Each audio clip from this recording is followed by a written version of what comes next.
message can save you hours of pain, headache pain, tension, pain, depression. There was never any question that aspirin was an effective pain reliever.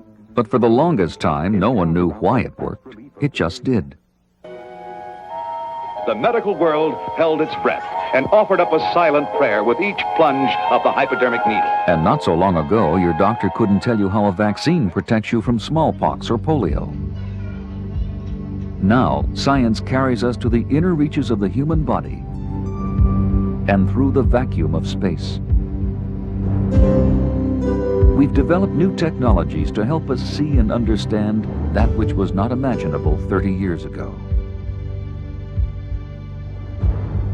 In molecular biology and biogenetics, whole new worlds of knowledge have been created.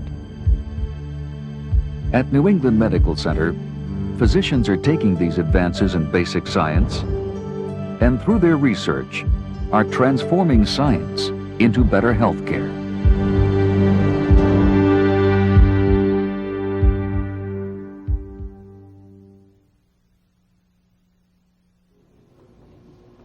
Almost 30 years ago, Dr. Robert Schwartz's pioneering experiments on immunosuppressants opened the door for successful organ transplantation.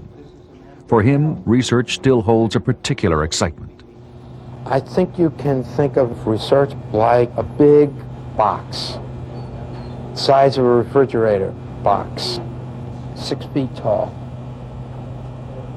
brought into your living room. Somebody opens it up and dumps out the contents. It's a big jigsaw puzzle. Figure it out. Get down on your hands and knees, sort out those pieces. You don't know what the picture is. There's no picture on this refrigerator box. Try to put them together. Some people are turned on by that. New England Medical Center has held an important position in American medicine, fostering the work of a special individual, the physician-scientist, whose dedication to quality medicine and scientific research has opened new pathways to improved health care. That uniquely American mix of physicians who took care of patients and conducted research is, I think, one of the major contributions that we and several other institutions here on the East Coast of the United States have to make to the quality and vibrancy of academic medicine. We have a fierce belief in the critical role of the physician researcher. Dr. David Weiler, one of the nation's leading investigators of parasitic disease, is fighting leishmania, a parasite which has already infected some 50 million people, many of whom will die or be permanently disfigured.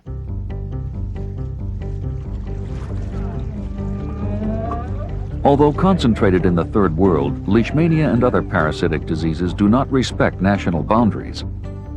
Business and pleasure travel and vastly increased immigration have carried these tropical diseases into the U.S.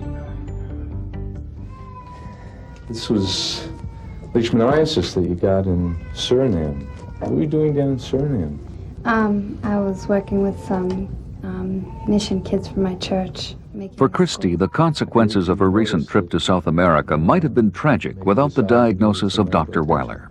Well, there was just like a little bump, and the doctor just thought it was impetigo, and then it just grew.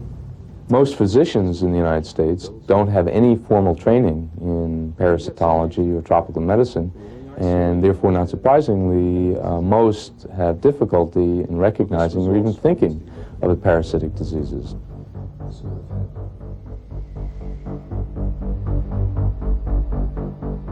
The leishmania parasite is dangerous because it hides inside the very cells that set out to destroy it, the macrophages. The parasite not only survives in this hostile environment, it multiplies and throws the body's immune system into self-destructive chaos. Dr. Weiler's work has uncovered a specific set of geometric structures on the cell's surface which deactivate the body's immune system. The task now is to develop a synthetic vaccine through recombinant DNA technology which will mask the dangerous surface structures and kill the parasite. Only a handful of scientists around the world are fighting parasitic disease. Yet their work is creating important new developments in the understanding of the body's defense system. Developments which shed new light on AIDS and some forms of cancer. Developments which will save millions of lives in the third world. The possibility of applying really the latest, if you will, almost Star Wars technology to problems that have been plaguing the lesser developed countries for centuries is a very exciting prospect. I think young physicians going into medicine who have research interests are seeing that this is really one of the last frontiers, in a sense, of research. 100 years ago, the medical frontiers were not so distant. Influenza and dysentery were decimating this country's young population, especially the poor. But on board the Boston Floating Hospital, the staff did more than ease the suffering. Their research created new methods for the diagnosis and treatment of dysentery and infant dehydration. And in 1919, they developed the first synthetic milk formula, Similac. Today, the Boston Floating Hospital is firmly anchored within New England Medical Center, and the dedication to pediatric care and research continues under the leadership of Dr. Jane Shaler, chairman of the Department of Pediatrics. We think children are very important to the future of the world. In fact, they're the most important natural resource we have, really. And they suffer and die from a number of things that we still don't understand. And the purpose of research is to find out why people get diseases, what causes them, and what can be done to cure them, and even better, to prevent them. Towards that goal, the medical center has gathered a team of leading pediatricians whose grounding in basic science prepares them to investigate infant diseases, an area which up to now has been largely neglected. Dr. Richard Grand is investigating lactose intolerance.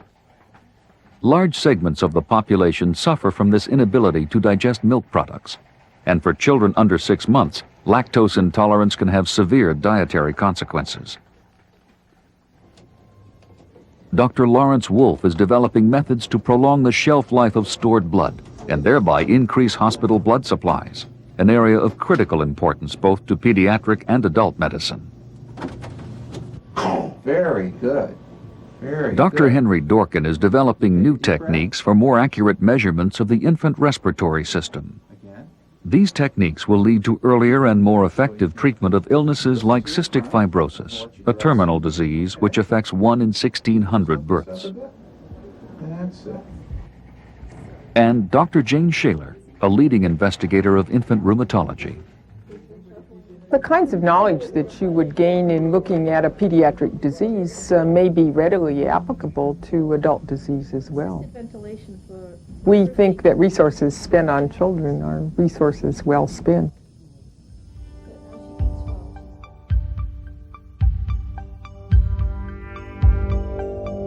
Half a million people will die this year from myocardial infarction, blockage of the coronary arteries. And another 200,000 will undergo heart bypass surgery, a procedure which is traumatic, requires significant periods of recovery, and is expensive. $5 billion a year is spent on bypass surgery. Cardiologist Dr. Jeffrey Isner is looking for a better answer.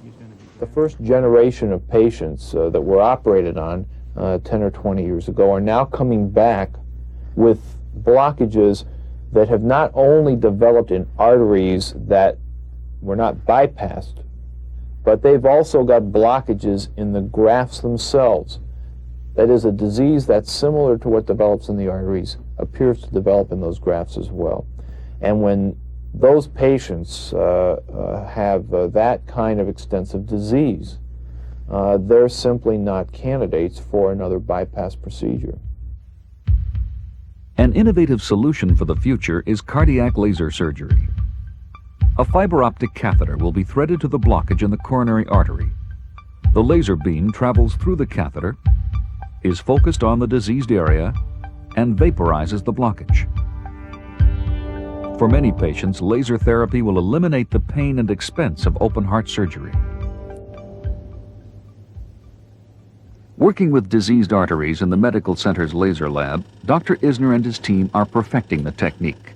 The wavelength of light that we use, the length of time that we leave the laser on, the number of times we turn on the laser every second, defining all of those parameters was an important step to identifying the optimal way to use the laser that would not leave behind a damaged surface. Like all advanced research today, Dr. Isner's project requires a team approach.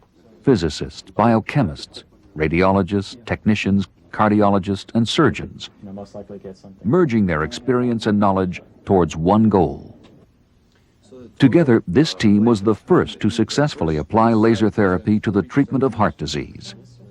We have the human resources, we have people that are working very hard, but in terms of resources to fund the kinds of hardware, the kinds of lasers and fibers and catheters that we need to develop to make this successful and safe for patients, how fast we can go with all of that is going to depend very, very much on the kinds of resources that we have at our disposal.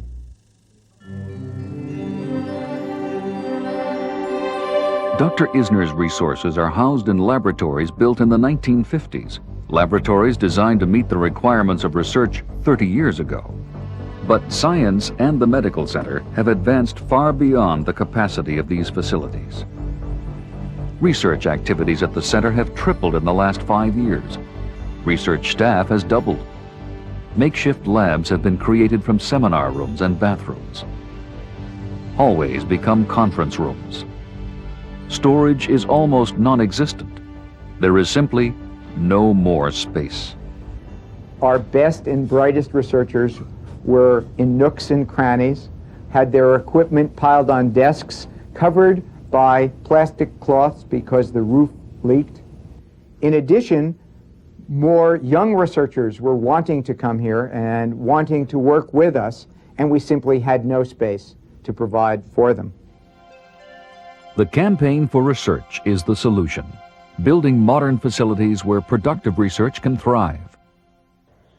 Launched by a $10 million gift from the Earl S. Tupper Foundation, the campaign is raising $24 million to create the Tupper Research Facility and renovate the Ziskin building, doubling the medical center's research capacity. Linked by a modern data communication network, these new labs will provide the sophisticated, flexible, and productive environment capable of supporting scientific investigation into the next century.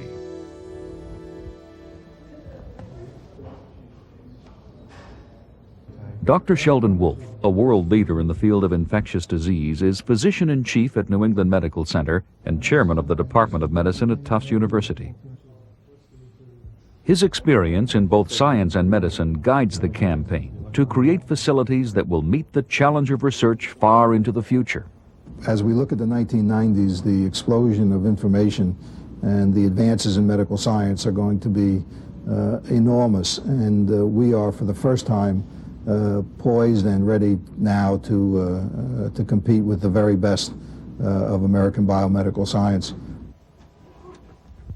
Research teams are already moving into the new Tupper Institute, thanks to financial support from individuals, corporations, and foundations across the country.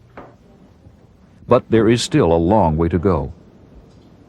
It's very easy for hospitals today to sort of retrench and go about their business of delivering health care. But the kind of institution we want to have represents more than that. It represents an institution that's seeking new knowledge, that's looking for answers to perplexing clinical questions. And the fact that this institution has committed the effort, the resources, the facilities to doing this has to be an enormous statement of confidence. New England Medical Center is producing major advances in medical science. Each day, over 400 medical center surgeons, physicians, and scientists move a step closer to solving the critical health problems confronting the nation and the world. These efforts are transforming science into better health care The campaign for research ensures that the work will continue.